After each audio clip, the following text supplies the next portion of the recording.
Welcome to the Onside Show. My name's Joel. And my name's Eugene. Today we're going to be talking about the recent coin throwing incidents at West Bromwich Albion and Chelsea. We're also going to be talking about the capital One Cup final between Manchester City and Liverpool. There was a coin thrown at Chris Brunt by his own fans. And then a couple of days later, it was Chelsea v Man City. Yep. Man City got a brush 5-1, you know. And when they celebrated that one goal, the Chelsea fans decided to pelt him. In 2002, Jamie Carragher played against Arsenal. And Jamie Carragher, I think, got sent off. And the Arsenal fans threw a coin, and Jamie Carragher didn't have it, and he threw a coin back. The FA banned him for 3 games. I think Liverpool gave him a £40,000 fine. And I think he was also reminded about his future conduct. I want to delve deeper into the subconscious of the football fan. It's almost like you can be a good person outside of the football stadium. So you could be a role model. You could be a hard-working person. You could be a law-abiding citizen.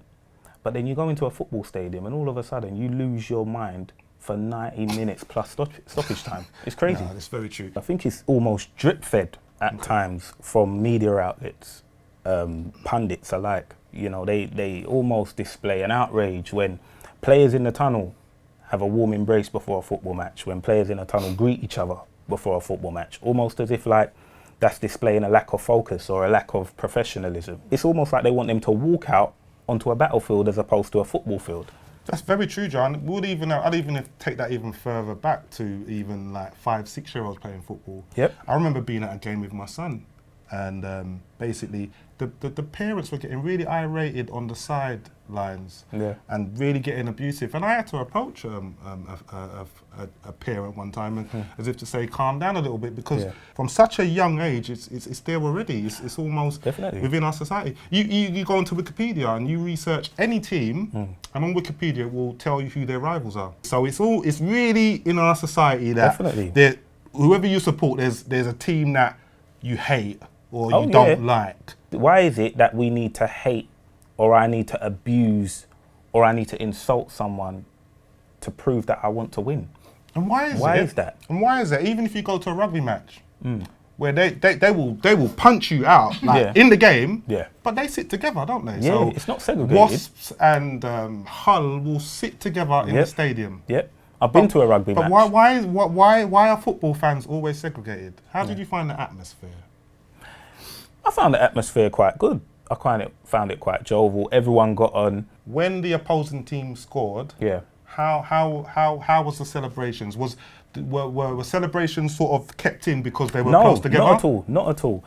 You would have a man next to you celebrating, jumping up and down, while another person will be sitting down quite solemn and quite sad. Do you know what I mean? And to be fair, at rugby, you know, a lot of people where I was sitting looked like they were rugby players, so you wouldn't want to really mess about with, you know, you wouldn't want to mess about with them. Do you know what I mean? They look like they know how to handle themselves. Also, I believe that they can be drinking alcohol at rugby games. Is that true? Did you witness anyone having a Stella? Yeah. I witnessed people having a drink. It was a good time. I enjoyed it, and like I said, it didn't dampen the atmosphere, you know, with us all being intermixed and integrated. Isn't it good for football though? Like in terms of marketing, it sells matches, right? It does sell. It does. You only have to look at what boxers do, where they eyeball each other before games and before matches, and say that I'm going to beat you up and all that. So it's definitely. I can hear what you're saying, but if you're going to start throwing a coin, but it was really close to Chris Brunt's, he could have lost his eye. So I'm not having none of that. There needs to be a balance. We don't want it to become like going to the theatre, for example. We don't want to go to a football match, sit down in silence, and then say, "Hey, when a goal scored." Do you know what I mean? We want there to be passion. We want there to be a banter. It can't be a thing where you're endangering the safety of a football player. If you get a player that has to retire early from football because he's lost the eye, I think then that's when it drags football right through the mud. You'll get high-profile court cases. I think the FA really need to put a big punishment out now, just to stop anyone who's got loads of coins in their pockets when they go to a match. If they're ever thinking of throwing a coin, that'd be everyone, Huge. That would be everyone. That'd be everyone. But I think it's difficult to police, to be honest with you. I really do. I think this is something that will probably, as sad as it sounds, I think it will probably happen again. But how about coin detectors? coin detectors, you know, contactless cards. Why not? Everyone come to the ground. Everyone go contactless. Well, it's a middle class sport, so how about we say no coins, just paper? Yeah. Because there's a lot of rich men going sports now. Yeah, so, definitely. So they've ruled out the working class guys. So let's just say £50 notes, £20 notes. Yeah. What do you reckon? Yeah, it's true. Keep Onside Show. Give us a tweet. What do you think about that?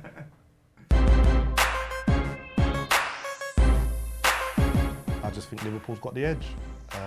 I think we've got some strikers returning. We've got Studge, who I think's world class. I think if Man City turn up, I think Man City win the game. I know you might not disagree with me. Yeah, I disagree. I think Man City have a mixed time of it this season. I mean, they started the league very, very strongly, and they looked like they were just going to walk towards the league title. Yeah. And then all of a sudden now, they've kind of come off the rails. Their last 3 games, they've lost their last 3 games. 2 of those have been their title rivals in Leicester and Spurs. And they suffered a heavy, heavy defeat against Chelsea. It was almost like they gave Chelsea a bye into the next round. For me, Joe, I think Man City, the hierarchy, made a big mistake in just making it public that Pep Guardiola will be taking over next season. The same thing could have been said when Alex Ferguson came out and said he's going to retire, and he quickly rebuffed it, because after he said it, Man United's results went right down. And I think the similar thing has happened to their neighbours, their noisy neighbours, Man City. I think they've come out and said Pep's not going to be there, and I think Man City have done the same thing as well. Because you've got to remember, they're not actually going to be playing for Manuel Pellegrini next season. So it's almost like, what do you need to show the manager? He's not even going to be there. I remember they're going to be spending big. I don't know. I disagree with you on that. I think Manuel Pellegrini handles himself very well. I think he's a classy individual. Because of that, I think that the players will play for him. I don't believe that over the last 3 games. Over the last 3 games, have they played for him? I think they've been destabilised. But going so far as to say down in tools for Manuel Pellegrini, I'm not too sure about that. I believe Chelsea down tools for Jose Mourinho. That was over a sustained period. Who's to say if Man City now win the Carling Cup final, on the next show, are you going to say that they've down tools? Pep Guardiola, when he was at Barcelona, didn't really fancy Yaya Toure, for example. Pep Guardiola's going to Man City. Yaya Toure is the captain of Man City now. And I think Yaya was probably saying in his head, I'm not going to be playing for Man City next season. And he's the captain of Man City at the moment. Quite possibly. So I think if your leader is almost saying, I'm not going to be there, that can trickle down into the rest of the team. Quite possibly. Managers are responsible for motivating players. Managers are responsible for making good substitutions. Now, if you tell that if you say to a club that the manager that's responsible for all of that is not going to be there, I just think you're going to lose something in the team. Whereas with Liverpool, that's why I'm backing them to the hilt. I'm Liverpool through and through, but I just think with Jurgen Klopp, I think he's there for the long term. So I think there will be players at Liverpool playing because they know they need to impress the manager next season, who will be Jurgen Klopp. You might have players that think, well, he's going to bring in his own players anyway. Do I really need to try? I'm going to be out the door anyway. You know that Liverpool are going to be, I believe Liverpool are going to be quite busy in the summer. So I think it could go both ways. Raheem Sterling, he left my club. He went Man City. Will he be in the club next year, or will he be starting next year? I'm not too sure. It's going to be that Kermit moment, you know, the Kermit sipping for one club or another. It's going to be a Kermit moment, sipping on iced tea. Someone's going to have the bragging rights. Yeah. It's either going to be Liverpool saying, you see Raheem, you shouldn't have left. You left for trophies. Look at what we got. Or it's going to be Raheem Sterling saying, this is why I left Liverpool. Exactly. But it would be a good start for Liverpool. I'll get my shirt out. I'll be up Anfield. Let's just hope it happens. It's a long way to travel for you. Welcome to the Keep Onside Show. We're at the Capital One Cup final. It's Liverpool v Man City. It's Raheem Sterling v his old club. It's Pellegrini v Klopp, and more.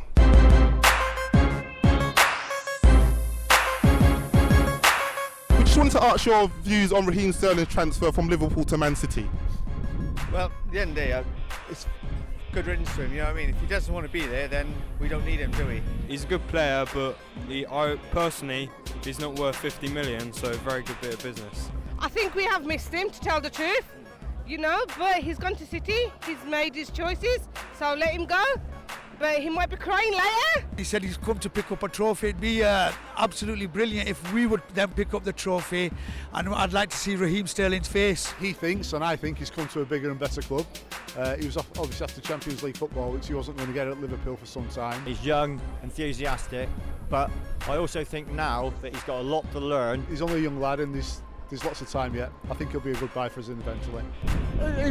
He's in progress. He's all right, He's all right, Raheem. Yeah, he'll come good.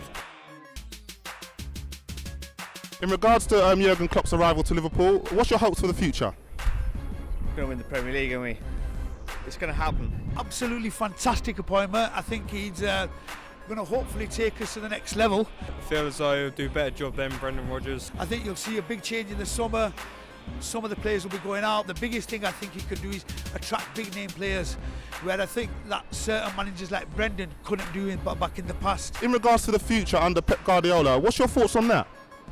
Well, the management and the owners of City have obviously got some long-term plan in mind, which is great. To get Pep in is magnificent. I felt sorry the way it's been done for Manuel because he's done a great job for us. Well, he knew we were going. He knew we were going, didn't he? So he's all right. It's been a set contract, and I think all along that he's known that by the end of this season his contract's up. And so I don't think there's anything underhanded that's been happening at the club at all. Who do you think will be your talisman, your match winner? Without a doubt, Aguero. I think that he's just head and shoulders above the rest. One of the best strikers in the world. I think Daniel Sturridge and Philip Coutinho is going to make us proud. It's got to be Sergio, hasn't it? If they can stop him, they can stop anybody. Sturridge and Coutinho, most likely. 20 minutes to go. I think Danny might just get the winner for us. Okay, so thank you for talking to the Keep Onside Show. Go on, Liverpool! Take my soul went to Spain in a Lamborghini. Brought us back our manager, Manuel Pellegrini. Shake We'll be coming down the road. When you hear the noise of the Bill Shankly boys, we'll be coming down the road.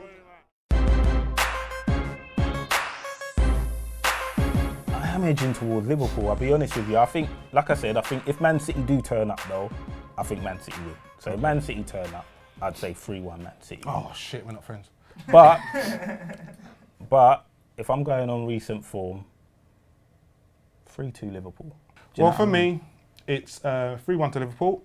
It's Daniel Sturridge to score a goal, and he's going to do the dance, and I'll be dancing with him.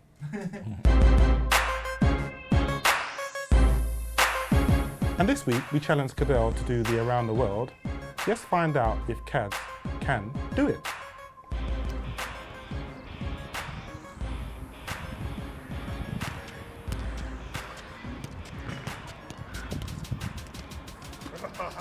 Ooh. Yeah, throw a coin at him. Throw a coin at him.